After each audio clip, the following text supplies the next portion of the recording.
So, former NFL wide receiver Antonio Brown, Okay. right? Add him to the list of athletes, former athletes that have lost their funds, their money, gone broke after retiring from playing.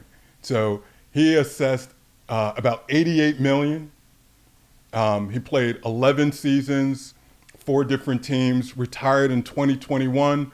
2024, he just filed for bankruptcy, right? Okay. So who else is on that list? Allen Iverson, Warren Sapp, Oh, man. Vince Young. These guys have lost a king's ransom, and so now Antonio Brown is one of those folks. As well. So, Yeah.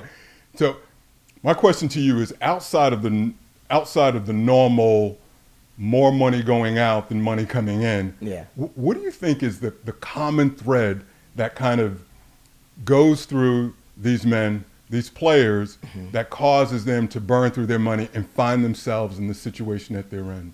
Well, I don't know Antonio's background. I mean, you might know a little more than I do, but I generally speaking, what I've seen in a lot of these athletes that they a lot of times more than less they don't really come from a lot of money, right? Especially they're poor coming up, and and they don't have, sometimes maybe there's not any good adults in their life, like maybe a good father, maybe a big brother, or maybe a mom there. I don't know, maybe sometimes there is, but more times than less, they just don't have that money. And then they get this big contract, right? They get this book contract, and then they have all this money coming in, and they're like, oh my God, I haven't seen this much money since never, right? They never seen it. So they get all this money, and then they get this fame, right?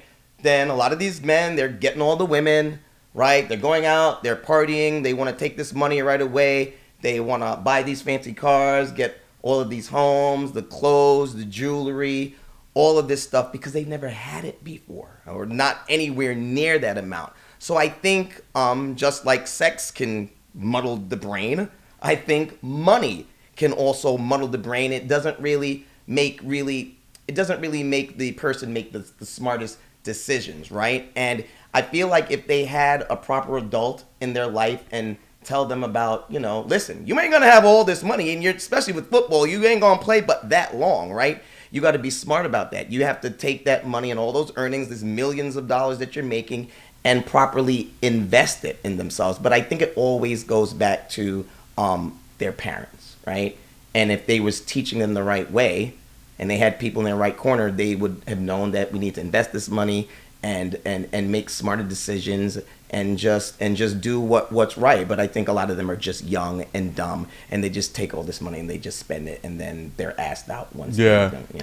That definitely happened in Iverson's case. Yeah, I think there's more to it than that. Okay. Only because I think the majority of these athletes come from meager beginnings, right? That's just how the world is, right? There are more of us that don't have than do have. And so I think it's more than a matter of how we start out, right? You can come from a place, a family life, a family dynamic, where you don't have a lot, where it's a struggle to make ends meet, but still have the foundation, right, to value a dollar, to save, to not give into your indulgences, whatever that is, right? Like I feel like there's something I don't know what it is, right? Because we don't see. So I think it's big news, and it's a big deal when it happens. But this probably, when you consider how many people play across sports, we see a lot less of it than there could potentially be. So when we look at the Mike Tysons of the world, I think at peak Mike was worth $200 million or something like that. Lost his money. Antoine Walker, all those years he played in the NBA, I think he assessed $108 million. Just went through it all. Like, so I don't necessarily believe. One, I don't know everyone's family dynamic, if there were two parents in the household or what have you. One of the things I will say, I remember some time ago where Warren Sapp, Hall of Fame defensive lineman, talked about how in certain family dynamics, and he was also referring to his own, whereas when you're that one, right, that kind of breaks away from the herd, you have this responsibility to take care of others, right? And it Okay. and it's not just your burden where you, or should I say, it's not just something that you feel, but the ones that you, but other folks that you look up to, right? That you rely on are also, right? Like it could be your mom saying, "Hey, make sure you take care of your aunt so and so. Hey, your uncle so and so needs this," or so, and it Having could- an MC Hammer. right? Like it could be a prom, or it could be a down payment on a house, and all of that stuff kind of adds up a little bit. Maybe there's kind of like in a weird way that survivor's remorse kind of thing. It could be some of that, but I don't know if it's as simple as two parents in the household or something like that. But a lot of these kids are poor when they're coming out. It's deeper than that too, because I agree. What's the common denominator? These are athletes. What's the common denominator of all these people you're talking about? What's the one thing that's well, I happen to mention the ones that I mentioned happen to be Black African American, but I can roll off some white ones as well. Yeah, some Bernie Kosar, Okay. quarterback for the Cleveland Browns. He was one of them. So there are others there, but I think there's that lack of foundation. Listen, I think a majority of them are black. well, listen. I think it has to do with the sport. If we're talking about football players, right? We're talking about the NBA. You talk about the players, like what NBA stands for, nothing but Africans, right? Like so, like number of brothers in there. So so I think if you look at it from that standpoint, but there's probably equal amount of stories to some level, maybe, that occurred in, say, I don't know, hockey or something like that. I don't know, but.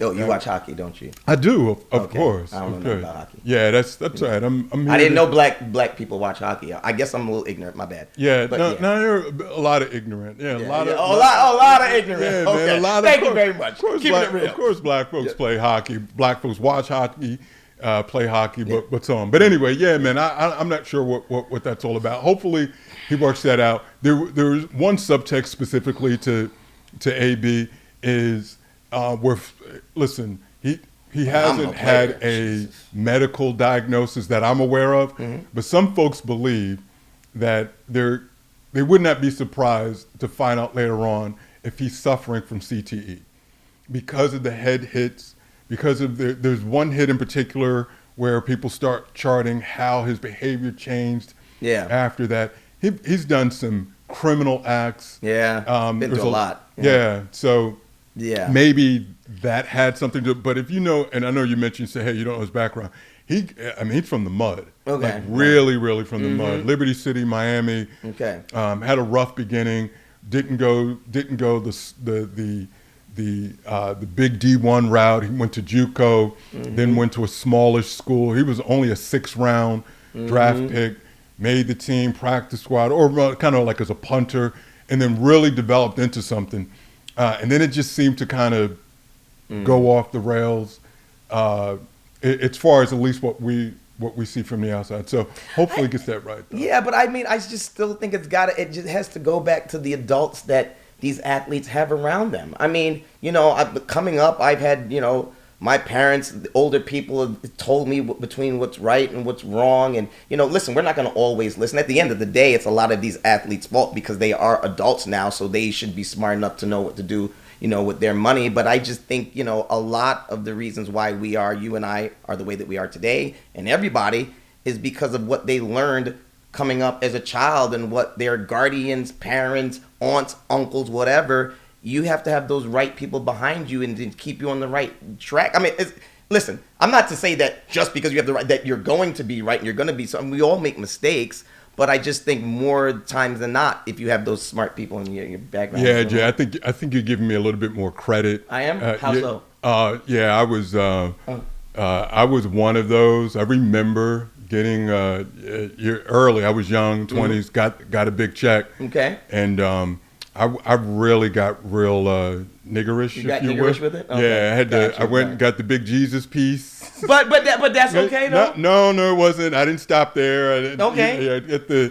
At the big piece. At the big the big body Benz or Okay. the BM, Right. BMW, not the Benz, the BMW. Like I got the hip hop starter kit. Okay, the, okay. The oversized Michelin S jerseys and like I just it happened, right? It was a moment where I mean, you know, I came up pretty lean, and so when I got into a little bit of money, I went through that. Okay.